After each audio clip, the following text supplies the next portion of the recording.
Hey, I'm your host, the Dr. Danko, come on in. You've been missing out, so let's begin. Pumpkin_Crum is your host here too. When you hear the beat, you know what to do. Why didn't you warn me? Why didn't you warn me now? Why didn't you warn me? Why didn't you warn me? Hey.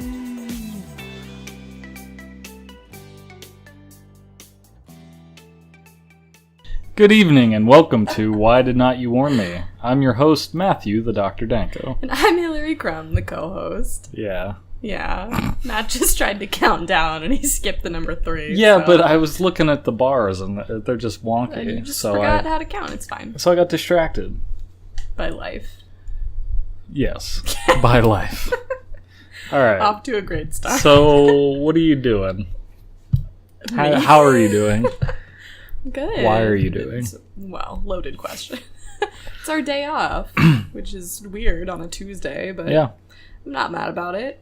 Got to do like a spa day. I bleached and dyed my hair and did my eyebrows, and then I did like a power conditioner. It was good. It's been a good day. We did some shopping and some cooking. Yeah. We accomplished a lot today, actually. We did. Go us.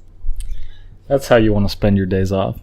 I enjoy being productive. I also watched some Riverdale. I enjoy being productive too, but I wasn't really productive in the ways that I want to be productive. Which is to not do anything for a while. I told you that we... No, I know. I'm not... You're selfish. I'm selfish.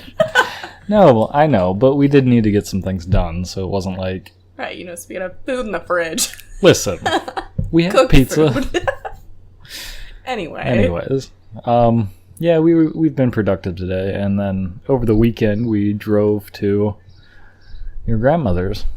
Yes, we did. I wasn't like spacing on where we drove. Okay. I was just pausing for dramatic effect, I guess. 4-hour drive each way, which means that we reached a very significant milestone. Matthew, what did we accomplish this weekend? This weekend we finished the audiobook of Harry Potter and the Deathly Hallows, the last of the Harry Potter series, thus concluding my journey on reading the Harry Potter series in full. First foray into Harry Potter. Yes, and wow. Not only, it was a very long journey. Are we just diving right into this? Yeah, that was my segue. Great. All right, it's Harry Potter time. Yeah. Just because, we're probably not going to be able to replicate the conversation we had. No, but we can try. Yeah. And I can talk about the stuff I'm reading at the end. No. And you can talk about the stuff you're watching at the end. No, this is in place of what I was watching, because I didn't really watch anything new. Oh, well, I read things this week. Yeah, well, obviously. Okay, but let's talk about Harry Potter. It's better than anything anyway. And this was, a big deal. It was a big deal. So... Talk about your feelings. There's a lot of them, but first and foremost, the 7th book is super weird. Yeah, 1 through 6 you can get behind. They're pretty solid. Fully, completely. Yeah. And then book 7 is... So, I don't know, she must have known, but did the public know that it was the last book when it was being released? Okay. Yeah. So they're already going into it knowing this is it. Ready to just cry our fucking eyes out. Yeah. Yeah. And much anticipated. Yeah, it's supposed to be the culmination of 7 years for basically Harry Potter, but it was longer for the readers. But, so you imagine a lot of your questions will be answered, and, you'll get the badass battle that we've been waiting for 7 years, right, 7 books. Since minute 1. Yeah, basically since we knew Voldemort was a thing. Right, Harry had to face him. Yeah, that was it. It was set in stone. Right. Neither can live while the other survives. Sorry. Yes, it's okay. But the thing that JK decides to do is introduce a whole nother thing in the last book. I know, because I was trying to figure out why. But there's not another series she had planned that she's let's take the Deathly Hallows and explore them in these 7 more additional books. Aside from Harry Potter or anything like that. It's meant to be introduced and concluded in this last book on top of all the other shit that's going on. And it doesn't really ever seem to enhance the existing plot in any way. It's, as Ron points out, it's something else we've got to track down. Yeah, it seems super irrelevant and does really have no effect on the overall story. And even when we get, the final big explanation, it's just like, all right, we could have not done that and spent a lot less time camping, Yeah, they do spend a lot of time in the woods. The book, the first couple of chapters, we come out of the gate pretty hot, but... Yeah. But I mean, things do start because hard. The way the 6th book ends with spoilers, but Dumbledore dies. Right. So already you have something that's happening, actively. Right. So by the time the 7th book picks up, there's shit that's already in motion. But then, they realize they have to, I don't even know if they have to, but they learn about the Deathly Hallows, Dumbledore gives Hermione that book. The Tales of Beedle the Bard. Yeah, to more or less give her a push towards the Deathly Hallows. Yeah, and I'm still just so not clear on why. Yeah, no, I don't know why. He wasn't telling them to collect them specifically. And also, he didn't give them enough guidance to be able to do that. He gave them this book, which is a collection of children's stories, one of which... maybe has to do with these Hallows that are supposed by everyone other than the Lovegoods to be fictional. Right. And the Lovegoods have a very unique track record of oh, there's shit here that doesn't exist and things like that. But I mean... And the book just drags. And that's honestly why it took us so long to get through it, because... I didn't want to, and when we drive, I get tired. And Jim Dale just has this delightful voice. Yeah. And if you're already tired and nothing's happening, and Jim Dale is just soothing you into relaxation, then you're going to fall asleep. Yeah, so I have to not forever. do it. I mean, by the end of the series, honestly, the last... 6 chapters. Right. I mean, well, what did you think of the breaking into Gringotts? I thought it was cool, but Okay. So, I don't know. I was gonna say, once you hit the breaking into Gringotts, I mean, that's when things start picking up. It really wasn't until the battle that I found real interest in the book. That you were suddenly excited. Yeah, again. because not only was it something I was waiting for, but there's there are a lot of good moments that happened throughout that battle, and I mean. Yeah. What? I was going to say, and the whole Snape thing was the first time in a while that you had me pause so we could talk about it. Yeah. Well, because they're really... In the beginning, there was a lot of, I wonder how that works, and, speculating and shit like that. But at some point throughout the series, I understood enough about the universe. Yeah, you learn the rules. Yeah. And you stop having to clarify things like that. Right. And then, I was pretty invested in it that I didn't want to stop listening. But then in book 7, it drags on so much, but then we get to Snape, who, I've seen the movies, so I know you knew what was happening. General outcome of a lot of the stories. But I was hoping the book would give me some context or help, enhance my interpretation of Snape as a character. Because if you ask, every Harry Potter fan, there's for some reason, there is 2 sides to whether Snape, they like Snape or they don't like Snape. Well, because there's, the story that J.K. Rowling fed us in that chapter, that for people who, not to be judgmental, but for people who take things at face value, that's what they take away from it. Right, but with all the other stuff that they should take away at face value. 6 3/4 books worth of Snape is garbage. Not even that. One chapter, and you've forgiven him? Not even that. But, aside from, his, not revelation, confession, I guess. Yeah. About always being in love with Lily and, Which, fuck that, sort of revealing that to Harry because it was time for him to know, but whatever. That really even wasn't the point of giving him his memories. Right. But aside from all that, all the shit we get about Snape in that book, even in flashbacks or whatever, he's just a dick the whole time. Constantly. So there's no redeeming quality that could justify everything that he's done. Like, right. There's maybe 1 or 2 instances throughout the series where it's like, all right, Snape's an all right dude for doing that. Like in the first book when he saves Harry life. Potter. But that's and then that's the only one I can point to specifically because we just talked about that. But like, I'm sure there's another moment. And it's just like... I've read the series more than you, and I can't come up with much. Okay. Well, yeah, but once you're set on an opinion, it's hard for you to change. No, but in this instance, like, Snape is just a dick. There's really no... Right. And also, like, good side to him. It continuously boggles my mind that J.K. herself defends Snape because he... sorry. You just ruined everything. See that, Spike? I That's know, you. I'm sorry. It's okay. Even in this flashback, it doesn't paint him in a particularly flattering light. That's what I'm saying. Because when he's begging... When he's supposedly changing sides and begging for Lily's life, he is literally just begging for her life. Yeah. He's like, take her and kill her husband and kid. Like... Well, he doesn't say that. But Dumbledore says, why don't you go ask him? And he's like, I did. Yeah, no, totally. And so it becomes not being completely... as particularly sympathetic. No. He's selfish. Right. Also, he's a fuckboy. Like, he had a crush on this girl in high school, and she didn't like him. And then he was a dick for the rest. Like, she was friends. They were friends. Then he called her a racial slur, and they weren't friends anymore. Right. And he was really butthurt about that. Yeah. Like, I don't know what to tell you.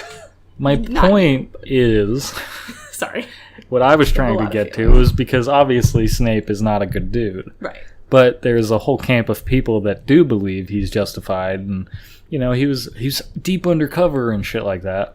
But my whole opinion on that has always been the same, and even knowing how Snape turns out. Right. It's solely the result of Alan Rickman playing Snape as a character. Because we love Alan Rickman as an actor. He plays the part so well. I mean, you see those posts on Tumblr all the time where it's like, my imaginative version of Harry Potter, Hermione, Ron, and everyone. Yeah, and Alan Rickman like is based on the Snape. description Yeah. in the books, and then it's like what they are, and then Snape is always Alan Rickman, and it's like, yeah, because he nailed that part. Right. The adults were very well cast in that movie, but all he of was them, but particularly amazing. And like Dumbledore was kind of lackluster.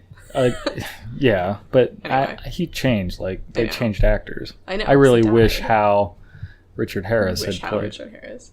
I wish Hal. What? Now I don't even know what I was saying. You ruined it. I also think that saying that people are attached to Alan Rickman, so they're defending Snape, I think it's giving people a little too much credit. I think people... No. And it might be subconscious. Maybe. I still think that's the reason. Because he plays that part very well, and just in the way he... I mean, even when he's a dick, he doesn't really seem like a dick. Yeah, and that's... Not as strong as it is in the book. And that's... I mean, it's Maybe because that's partly he Jim was the Dale. only person who was sort of handed the ending, which means that... And, you know, we're going to go back through the movies and figure out if this is true, but I'm pretty sure there were some nuanced moments that he discovered, like non-verbal things that he did to sort of lead us to that conclusion, whereas, you know, the books are from Harry's point of view. Right. So we see Snape being a dick, and because we're Harry Potter and we're stupid, like, we take it at face value. So it really just comes out of nowhere that this guy who's been a dick for thousands of pages is suddenly the bravest man you ever knew. Yeah. Which makes me want to stab myself every time I listen to it. I know, but yeah, like, at least in the movies, and I was explaining this to you, not explaining it, but just telling you. Yeah. Having these books adapted to a visual medium and having actors portray the characters and shit like that, it sort of breaks down a barrier from your understanding of the text, or at least it changes the perspective of how you're interpreting the material. You're able to look at the whole thing. Yeah. It's not as like strictly one person's point of view. Right, because the books are strictly JK's point of view, and you can still interpret the book differently. Well, I was saying the books are Harry's point of view. So we see the world through Harry's eyes. Whereas with a movie, you can look at the entire picture. Okay. I was trying to say that it adds a layer to it where, you know, each actor knows their individual motives. Mm-hmm. So they can portray them the way they think they can be portrayed. So for Alan Rickman, even knowing how the book sort of ends, or the series ends, he can add things and shit, like you were saying, the nuances and things. Yeah. Because, like I said, even in the first movie, when he's a dick and Harry's like taking notes and he's like, oh, you think you're too famous to pay attention or whatever. Like, it's mean, but in the books, he's straight up a dick the entire time. And I think part of that also is Jim Dale's voice and how he plays the character, because Snape is a dick. Like, that's the description you would use to describe Snape, basically. And Jim Dale plays it like that. Even in the final moments, he still puts on the voice and everything. So it's very hard for me, at least listening to the books, to see Snape anything other than a dick. Whereas when I watch the movies, I have a little more, oh my god, Snape's dead. You go into it with much more love because it's Alan Rickman. And I think that attachment has altered a lot of people's views, because the book wasn't out as the movies were coming out. So not knowing how the series is going to end, people were like, I fucking love Alan Rickman's version of Snape. Like, that's everything. And like, then they got attached to him, and then eventually it's like, it's the bravest man I ever knew. And I know. I mean, I kind of get calling your kid Albus. Yeah, well, I mean, we'll talk about that in a second, yeah, that's a whole other Dumbledore thing is another can of worms, but the Snape thing, there are so many based on the books, braver men. It's just not, it's not feasible. I have a problem with that. Broomstick, Cauldron, Potter. Like, there's so many permutations of what Harry could have named his kids. Right.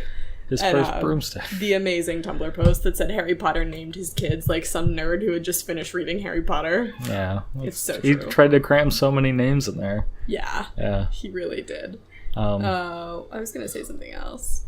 Oh, it was what you were saying a while back. But there are stories from the set of Harry Potter where the director would tell Alan Rickman to do something and he wouldn't want to do it. And he would just look at the director and be like, I know something you don't. Well, yeah. Which is crazy because, like, not even...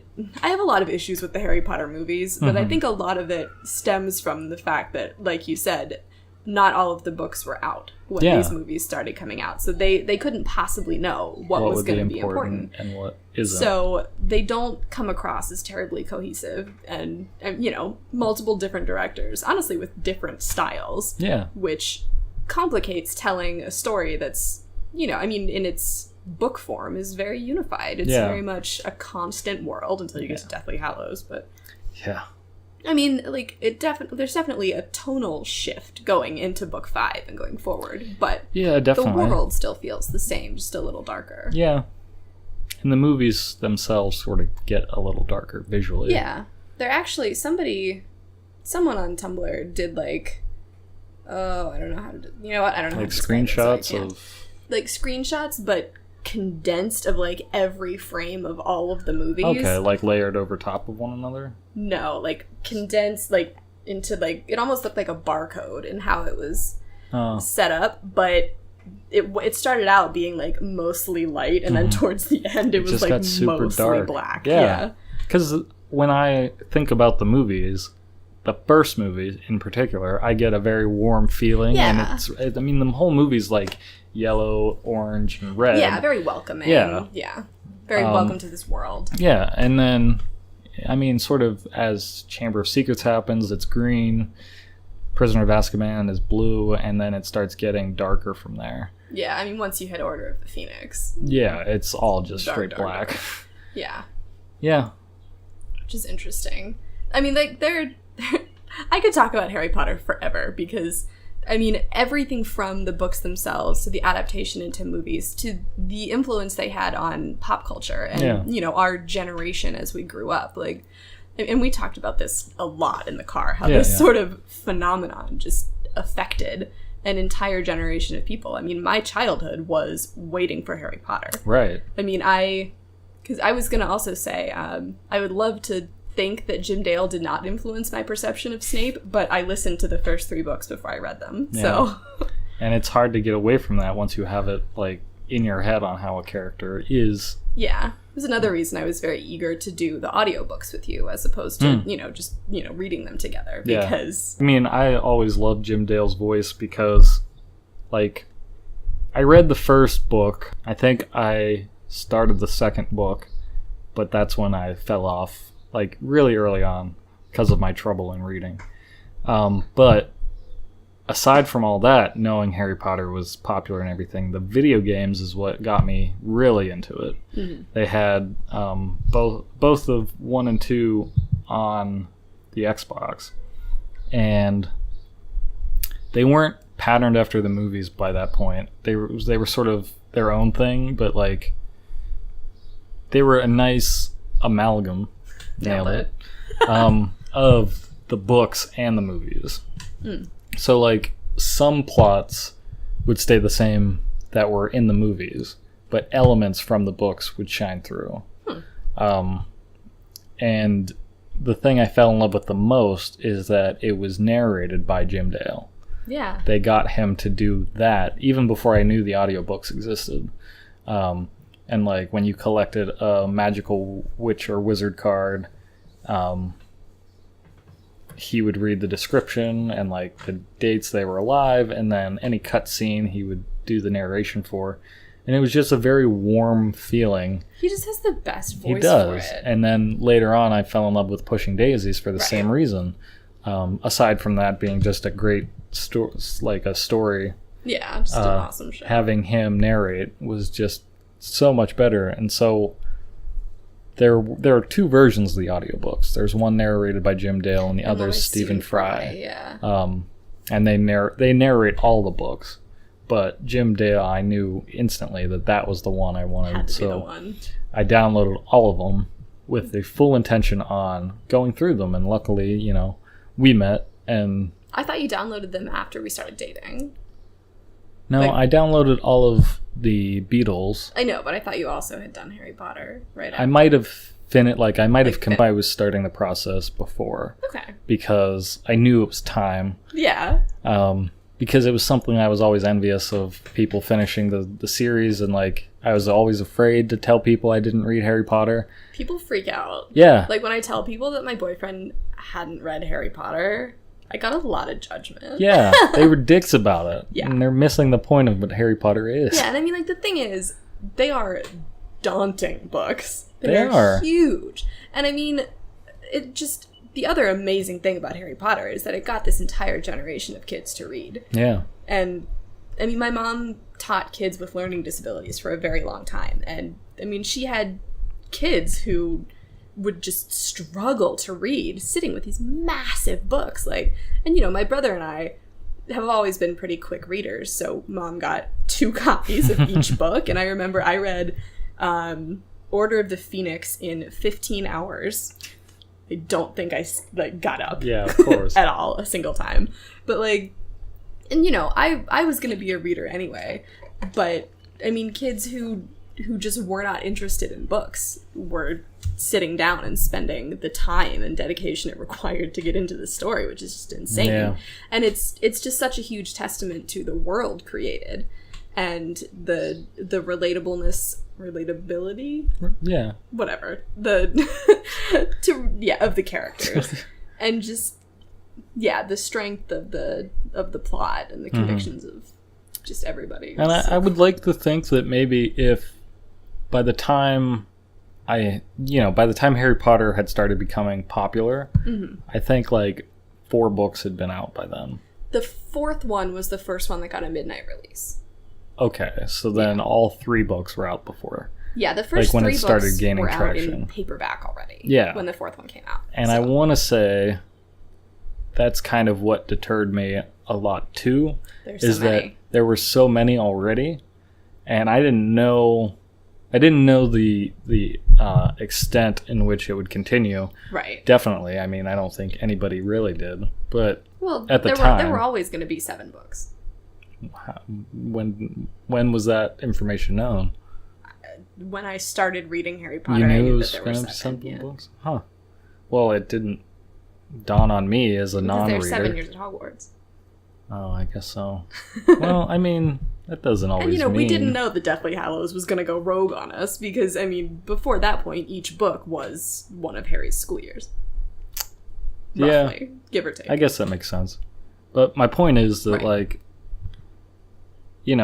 was able to get through the first book, and it was great, but then by the time I was getting into the second book, the fourth book was coming out, and it just meant, either I have to catch up now, or I'm not going to catch up.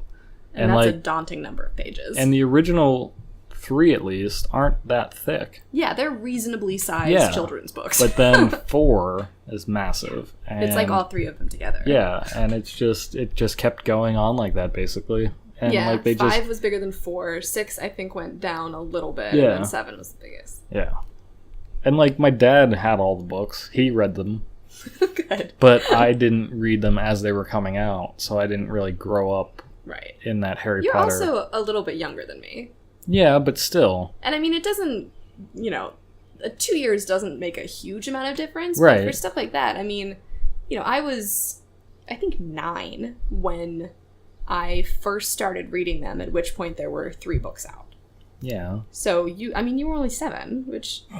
Right, but everyone else in my class eventually started that process. I'm trying to give you an excuse here. I appreciate it, but I know I missed out, and it was my own fault. Well, then I'll stop talking about how it defined my childhood. No, I'm glad it defined childhoods. It didn't, it would have been cool to do in my childhood, growing up with the character, but I enjoyed the books just as much now. I still have that childlike wonder in me, I'd like to think.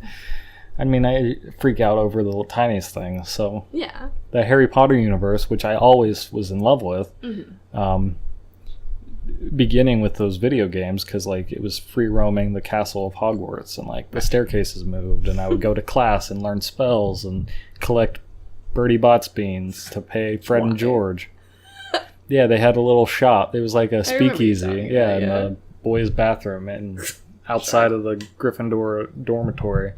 And you would give them beans to buy cards or luminous balloons and stink pellets and dung bombs to to divert prefix attentions, because they were patrolling at night and you had to go out and break some rules and shit like that.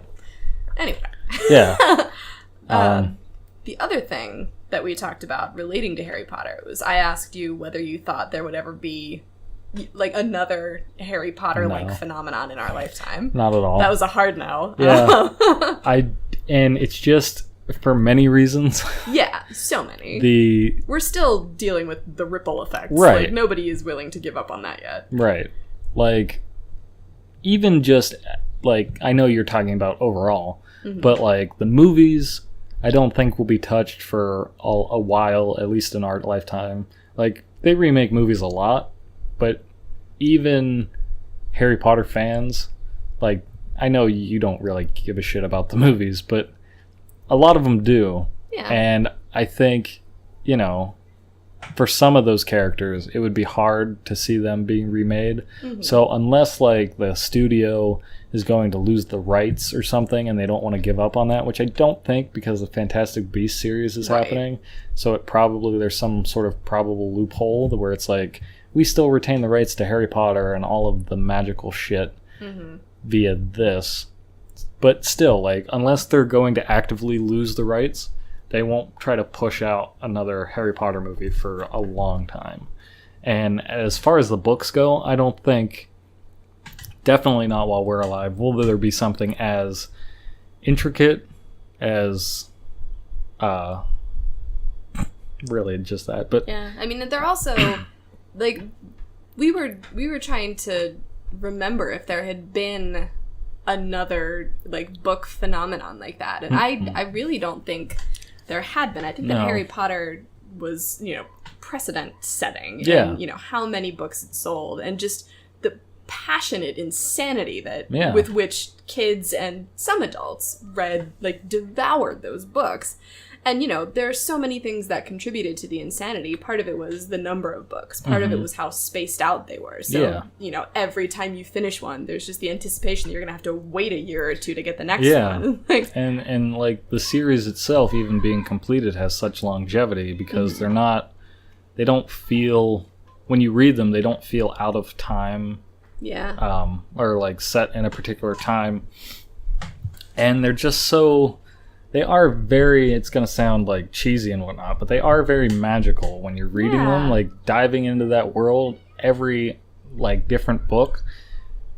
There's just something about it. It's very warm. genuine it's and just... sincere. And even, obviously it turns into death and despair by the last few. Right. But there are still that, moments of like wonder and like, this is amazing. And with how, developed her world was, there's nothing that really compares to it. The only thing that ever came to my mind was Star Wars.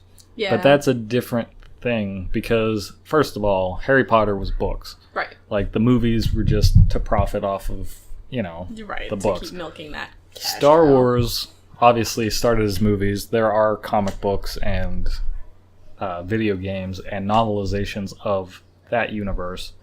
But, the original Star Wars movies or the original Star Wars movie, maybe he did plan for it to be a trilogy. I'm sure that's what he intended, with all the different reveals and whatnot. But those were probably only going to be set in that time of pop culture. Mm-hmm. Like, past 2000, I don't think there was supposed to be any other Star Wars movies. But then, they also had all the merchandise, like toys and shit, which is a lot of what those movies are. Just marketing toys for kids to make money. And so George Lucas in like 2001, I want to say, is when Phantom Menace came out. Don't look at me. No, I know. Those movies are Star Wars movies for that next generation of kids. So it's trying to achieve the it's sort of doing extravagance of the first three movies for kids of that new generation. Because I know a lot of people hated those three movies. Right. I mean, starting with Jar Jar Binks. But Jar Jar Binks is a very marketable character for kids.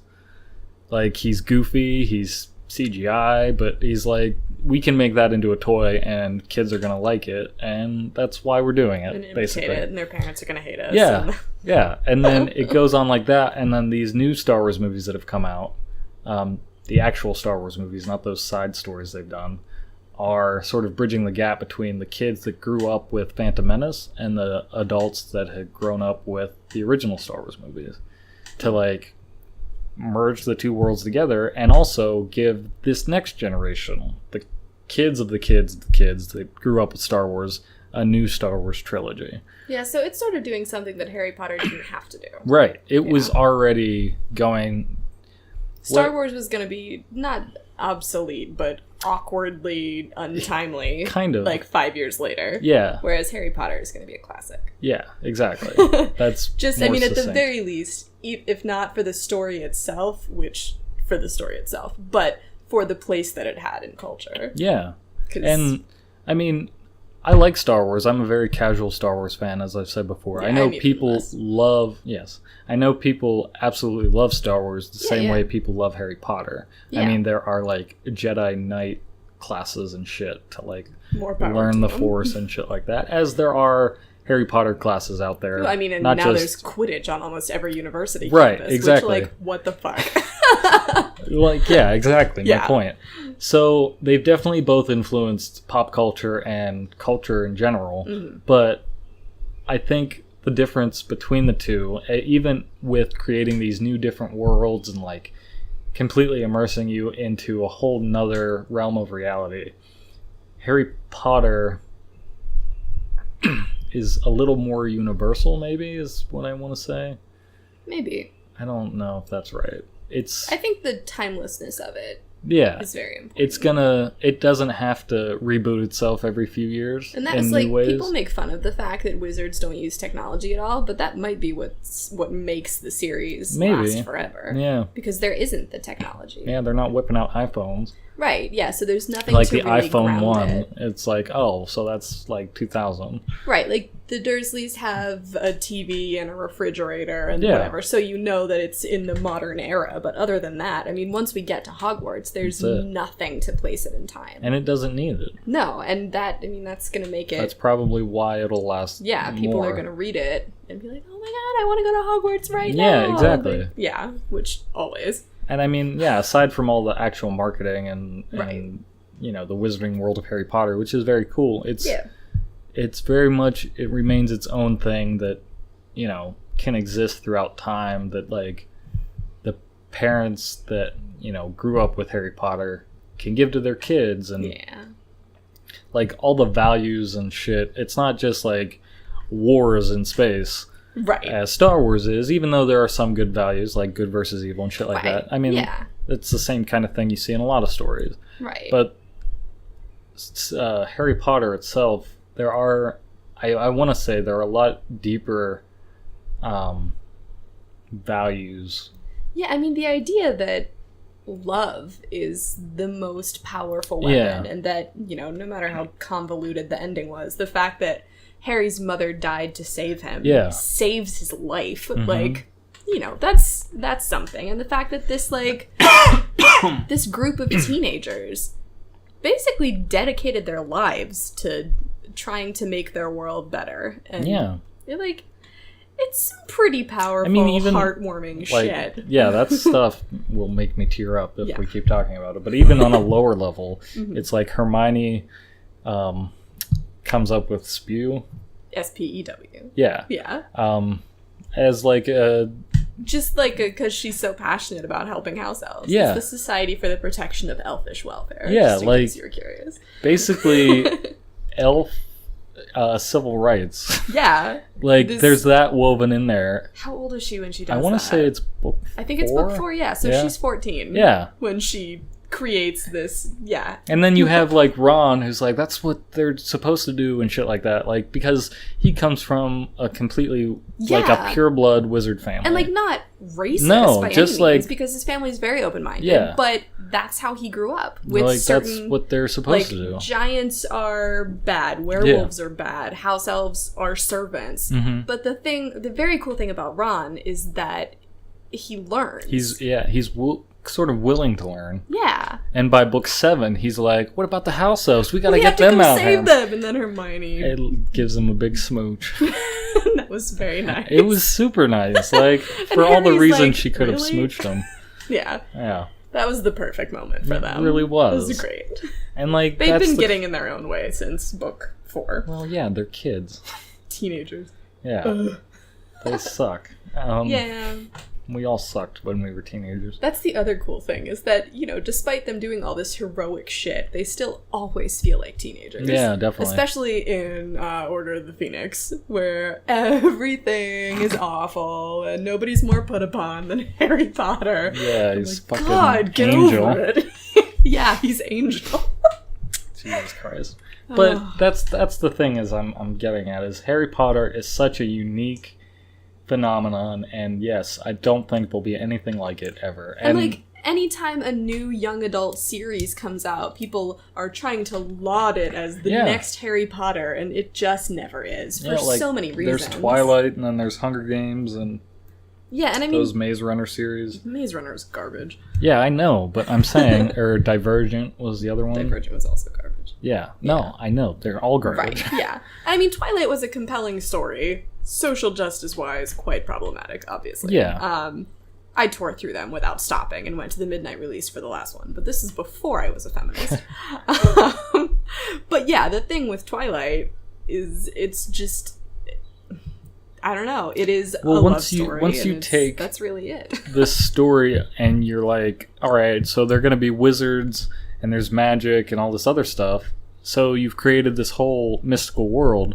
Everyone after that is going to be like, what can I do What's like my that? thing? Yeah, like she has magic and wizards, so I'll make vampires, or I'll make, you know, Dystopia. yeah, like I know that's a lot. That's a common theme in like young adult novels, but like Right. People are looking for that. And that's what I think to myself about movies. It's like, we've seen space, we've seen, different planets and shit, but what's going to be the next visual world where I can look at it on the screen and like completely be like, that's nothing like I've seen before. Like, I got it a little bit with Wakanda, and I mean, like, the Blade Runner series, sort of like Blade Runner in the 80s, it was what future could have been like, and then a lot of shit that happened in that movie, like electronic billboards and shit like that, came true.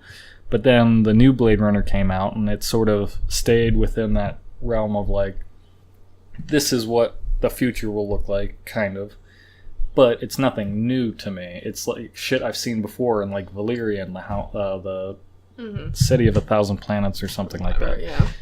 It's nothing new. Even Avatar. Avatar was probably as close as I had gotten before, or not before, because I think that came out pretty early 2000s. I have no idea. But it was like, oh shit, there are floating mountains, and like when he touches plants, they light up, and like all these weird creatures and shit. But it's all CGI. Yeah, and that's the thing, is Harry Potter is very grounded in reality. Yeah. For all it's about magic and sorcery and stuff, it still takes place in our world. Yeah. I mean, even with Star Wars, like, at least the sets and all that were tactile. Like, you could see that they were real, or like miniatures and shit like that. So it makes the world a little more real. I mean, Jurassic Park, too, a lot of the dinosaurs being practical effects instead of CG makes you feel like, oh shit, dinosaurs are real. Yeah, it's easier to latch on to. to. It's easier to break that, like, I'm watching a movie sort of thing. And I can't predict what the next, universe is going to be. Like, even with Marvel movies, like, they too were based in reality. Yeah. But superheroes fighting, I kind of had seen it before. They just perfected how to tell those stories. Yeah, and so they that's feel been great, real. but Yeah. Nothing's Harry Potter. It's true. And I was also a casual Harry Potter fan. Like, I was always invested in the world, like how it worked, and like the cool little, like the broomsticks and the wands themselves, and the talking portraits, and just all that shit. I don't think I've been a casual Harry Potter fan since I finished the first book. Yeah, of course. You reread them pretty regularly. Constantly. I have my, box set of 7 that I carry with me, typically wherever I go. Yeah. You never know when you're going to need a Harry Potter reread. You got to be prepared. Exactly. The other thing that we said we were going to get back to is the problem of Mr. Albus Dumbledore. Oh, yes. Okay. Yeah, that's a whole nother problem. It is. And so Dumbledore at the beginning is this like beloved, quirky, grandfather type, eccentric character who's just always there being, benevolent and wise. And so, I know you were kind of surprised by my virulent? I was going to say vehemently, but my vehement dislike of Albus Dumbledore, but I've because had a lot more time to digest even knowing what I know from books or from movie 7 and 8. Right. Yeah, I always forget that. Yeah. Like, I never saw the problem with Dumbledore. Right. Like, he's Dumbledore. He's the headmaster. He knows what he's doing, and you shouldn't cross him. And, like, he has it in his best interest to keep Harry Potter safe. And from, I don't think it would have played the same way in the movies if Richard Harris had stayed Dumbledore, because he was very warm and like grandfatherly in the first 2 movies, whereas when we get to I want to say his name's Michael Gambon. Maybe. I think that sounds right. Yeah. He has like a sort of presence where, like, if he gets pissed off or anything like that, he's a little scarier. Harry, did you put your name in the goblet of fire? Yeah, that's exactly what I was thinking about. He asked gently. Yeah. Right. But he has this air about him, like, I don't think I fully trust him. Especially that scene in it was Order of the Phoenix. Okay. When Harry is at the trial. Yeah. And Dumbledore's just not looking at him. Yeah. I get so pissed at him. So frustrating. That's frustrating in the What book, fuck? too. It's No, like- it very much is, because I was pissed off. You were that- very upset by the trial for a Yes, lot of different I know. reasons. Well, it's one or the other, motherfucker. Yeah, that was Kansas. That was a lot. But A nonsense sentence that we just said, but it's fine. It doesn't bear explaining. no. But so with Dumbledore, when you get to book 7, like even by book 6, Dumbledore dies. It's Right. very sad, Yeah. but you don't really have any negative feelings towards him. No, because, JK spent a large chunk of book 6 making sure we were good and attached. Yeah, exactly. Like So that when he died, it was more maximum powerful, crushing. and it works. And even me, who's read the books a million times and read all of this critical discourse on Dumbledore, when we were nearing the end, I was like, oh man, Yeah. like, we know what's coming, but he's just been so awesome. I know. Yeah, definitely throughout book 6. Right, I was it's like maybe I'm mellowing towards him. Yeah.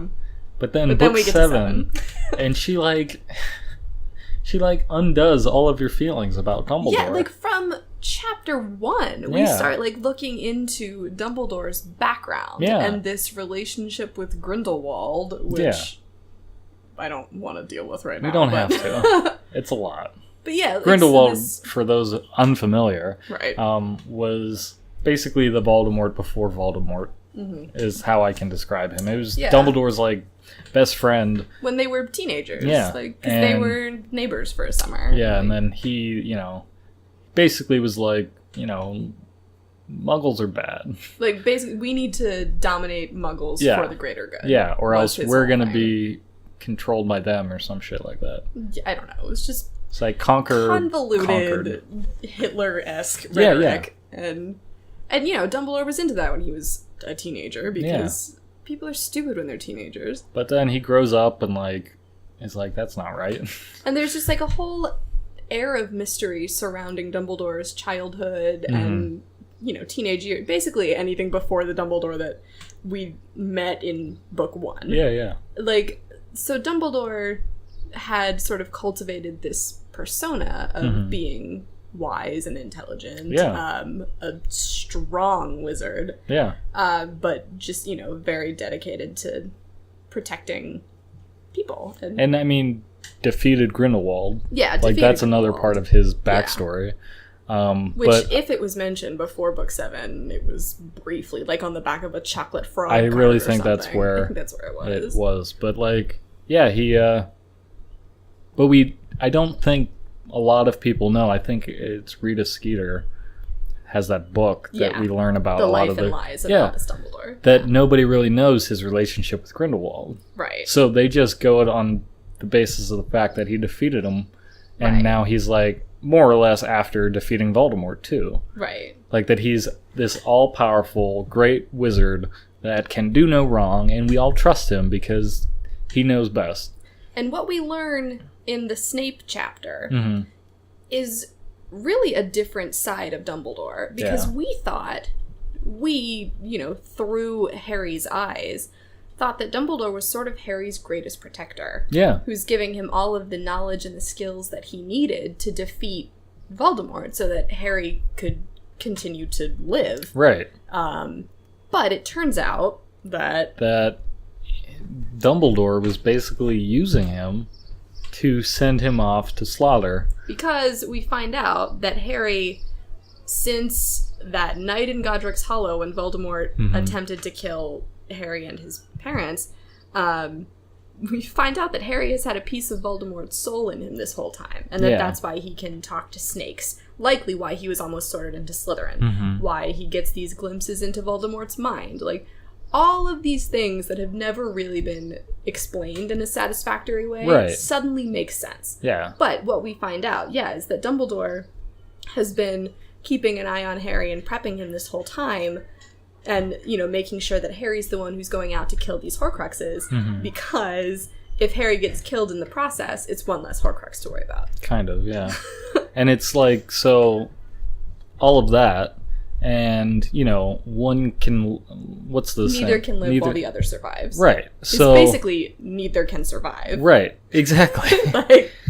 And if there's a piece of Voldemort in him, Dumbledore knows Harry's going to have to die at some point. Right, because even if Harry kills all of the other Horcruxes, if he goes to kill Voldemort, Voldemort will be tethered to the earth by the piece of soul that's inside Harry. Yeah, so he's So they not both giving have him to a die. fighting chance at all. And Right. not even trying to give him... Not only not telling him this, I mean, granted, he's a kid for most of the Right, series, so that would have been so it's a lot. But, like, not even any sort of way to stop this from happening, or, like, taking a potion that only kills a part of you, or some mystical using bullshit. his brilliant magical Yeah. mind to come up with something other than, well, this kid's gonna have to die eventually anyway, so... Yeah. And knowing that from the moment Harry is, like, he puts Harry on the doorstep at the Dursleys, it's like, this is what... I'm gonna have to sort of protect this kid until the time is right. And that's the part that just hurts me so much. And Snape has the line, so you've been raising him is Yeah. it like a pig for slaughter? Yeah. Yeah. And there's also been speculation on Tumblr primarily, like, remembering the effect that the Horcrux had, that the locket had on whoever was wearing it, that Yeah. it made them just bitter and unpleasant, Mhm. that maybe Harry living with the Dursleys was the reason they were such awful people. Oh, shit. Yeah. I didn't think about that. No. I mean, like, you know, glimpsing Petunia's childhood, That, you sort of see I a think little is bit a of... lot more the reason. Resenting, you know, the kid of her sister that she envied and all that other But I mean, magic making shit. him live under a staircase. Like, it could have... I don't think it would have created feelings that weren't there, but I think that it could have heightened Them, definitely. That's a good point. But yeah, I mean... But yeah, I don't there are know all how these- Harry came out the way he did. I don't... Love? I don't know. Love from who? For those 11 years at least. Yeah, I don't know. That's one of my other issues with Dumbledore is, you know, you have this kid whose parents were a huge part of the magical resistance against Voldemort, Yeah. and then his parents are murdered, their house is destroyed, so you give him to this Muggle family Yeah. that's, you know, technically his relatives, but... And then you just don't check in for 11 years, which sucks, or you check in and see what's happening and don't do anything, which sucks more. Yeah.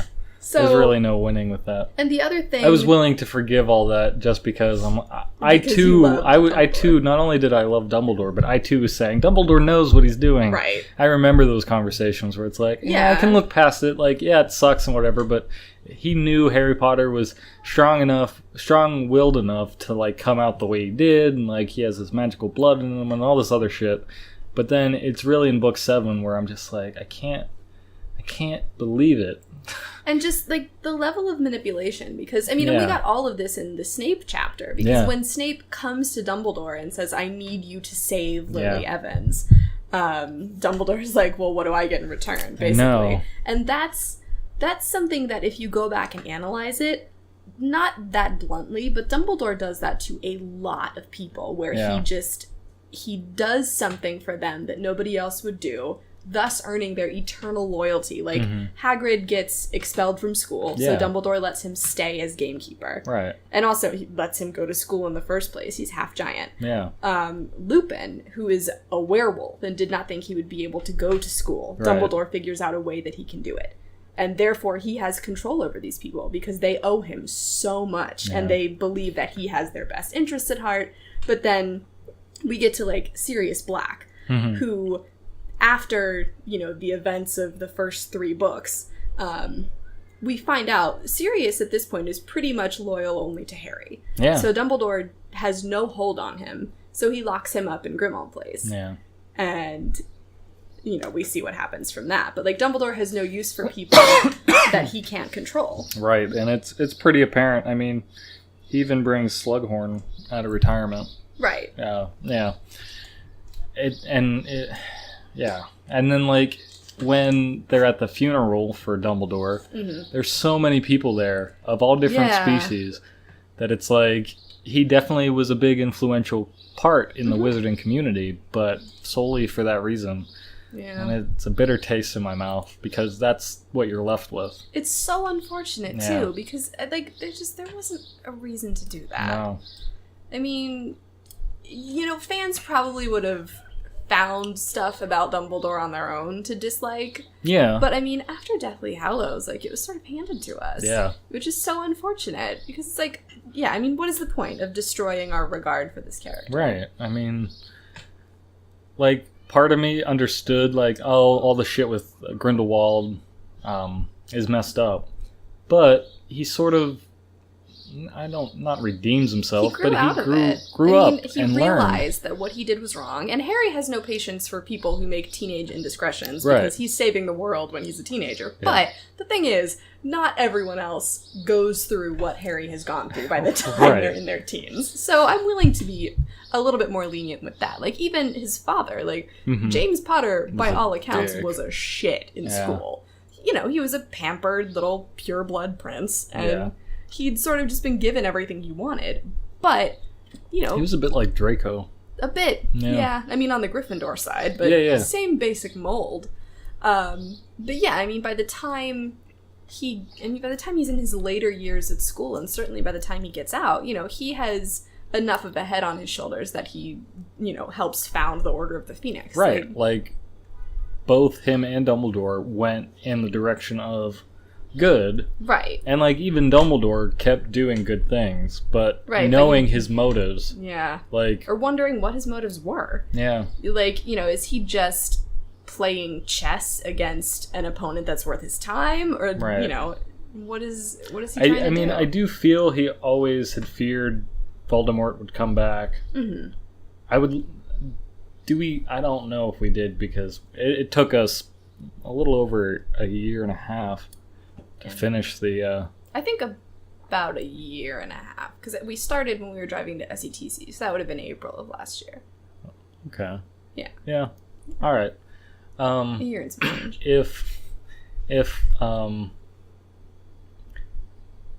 How did Voldemort originally die? What do you mean originally? Oh, so, sorry. I answered my own question. Okay. Never mind. Because we know how he died, because it's, you know, an inciting incident to how Harry Potter becomes Harry Potter. Yeah. Never mind. He killed himself accidentally. Yep. It backfired on him. The curse that failed. I was thinking of something else. Oh, okay. But I didn't have a point. I was just going to start working it out as we were talking about it. Gotcha. But you worked it out. I worked it out immediately, yeah. Okay. Yeah, and that's... Yeah, Deathly Hallows, it's problematic, which is so unfortunate, because we had 6 very strong books. Can't you just go back and be like, the 7th book doesn't exist? No, because nothing's resolved by the end of the 6th. No, but it doesn't have to. Dumbledore dies. The end. The end. No, we needed the Battle of Pogwarts. Well, other thing that's so interesting about the last 2 movies is that the first part of Deathly Hallows, the movie is like the first like 3/4 of the book, and then the second movie is just the battle. Because like nothing happens in the first 3/4. So even like condensing it didn't feel like condensing, because nothing fucking happens. But I am very glad that we finished it. Me too. Yeah. It was an accomplishment. It was. Proud of you. Proud of us. Thank you. I'm proud of us too. And we're going to go back and rewatch the movies, probably. Yeah. We talked about maybe doing commentary on them. Oh, yeah, us doing commentary on them. Yeah. That would be awesome. Yeah. And yeah, I would really like to talk about it as it's happening. Okay. That's just my personal opinion, but I do definitely want to watch the movies. Yeah. We were talking about maybe doing one a week. Yeah. Yeah. Having a little movie night. Yeah. I was thinking maybe watching one tonight, but... I have to go to bed at 9:30. Christ. Yeah. Fine. So I have to be at work at 6:45 tomorrow morning. Yeah, which is gross. Yeah. So, what have you been reading? I can talk about it next week. Are you sure? Yeah. This is just a Harry Potter episode? Yeah, I think so. That's fine. I knew it was going to happen. Yeah. We had a lot to say. Yeah. It's the end of a chapter of my life. A big thing. Yeah. Finishing Harry Potter for the first time. I felt that way. Not the last time. No. I'm going to go back. I have my own set of books. Like, she has her pristine 7 copies in a Harry Potter trunk. I have the 7 books in various sizes Yeah. that I'm going to go back and annotate. And most of them are the ones that I gave you. Yeah. Which means they're the, copy that I read for the first time. But if you don't want me to... No, I do. They're beat up. I think it would Okay. be cool to have notes in those. Okay. But, don't touch my box set. I'm not going to touch your box set. Good. No. You know better. Yeah. All right. Yeah. Yeah, I that's all think we that's a got. solid episode. I think so too. So thank you for joining us in this magical retelling of I wish we could play like Harry the Harry Potter. Potter music. I know. The audiobook music. Yeah, that's what I meant. Yeah. Did not clarify. It's okay. Okay. I have the Harry Potter music on my iPod. But from the video games. I know, it's your relaxing music. It helps a lot. Cute. All right. So thank you for joining us on this magical journey through Harry Potter. Yeah. I am your host, Matthew the Dr. Danko. I'm Hillary Crum, the co-host. I was trying to give it some panache. Good luck.